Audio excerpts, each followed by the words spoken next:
এ হলো মায়ের পুজোর বিদায়বেলা। এখন মা চলে যাবে আমাদের সবাইকে আশীর্বাদ দিয়ে। আবার পরের বছর মা একইভাবে আমাদের বাড়িতে ফেরত আসবে। এই শুভ সময়ে মাকে সিঁদুর পরিয়ে আমরা বাড়ির সব সধবা মানুষরা একে অপরকে সিঁদুর পরিয়ে দিচ্ছিলাম শাঁখা পলায় এবং সিঁথিতে। এখন মাকে নিয়ে যাওয়ার পালা। সবাই মাকে কত ভালোবেসে আদর যত্ন করে মাকে মায়ের শ্বশুরবাড়িতে নিয়ে যাচ্ছে।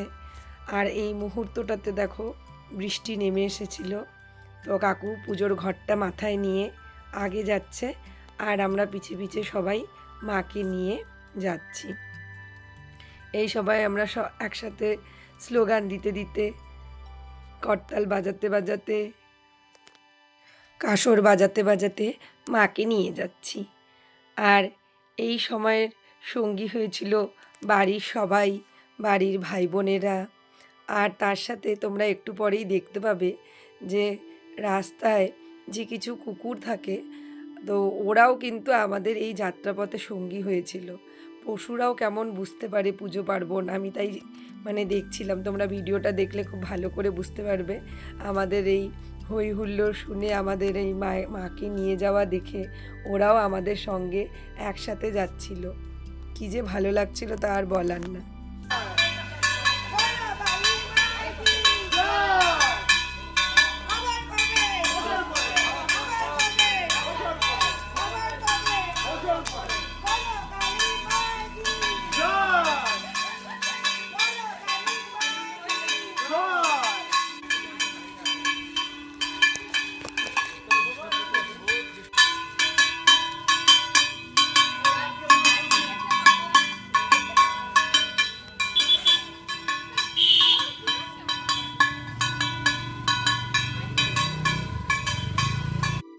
এখন ঘাটে এসে উপস্থিত হলাম। দেখো এই যে দেখো কুকুরগুলোকে সবাই, ওরা এখন এসে বুঝতে পারছে যে এখন এখানে ঠাকুরের বিসর্জন হবে। ওরা ঠিক এসে জায়গা মতো বসে যায়।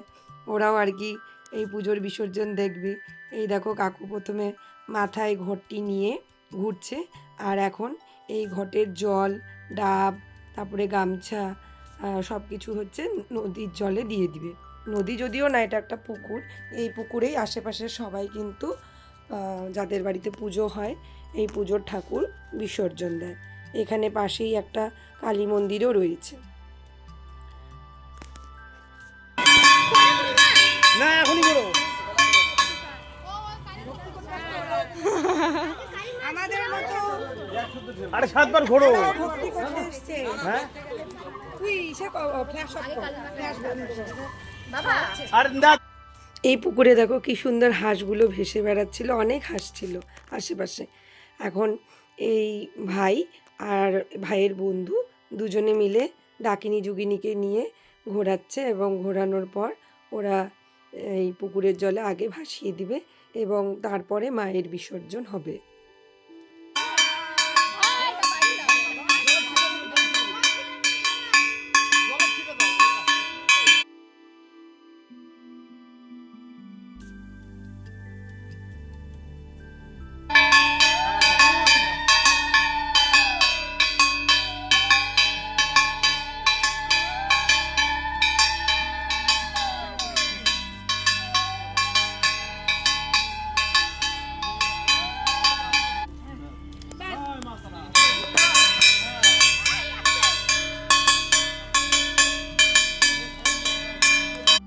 এখন মায়ের বিসর্জন হয়ে যাওয়ার পর ওই পুকুরের জল সবার মাথায় ছিটিয়ে দেওয়া হয়। আর এভাবেই আমাদের সুন্দর পুজোর সমাপ্তি হলো।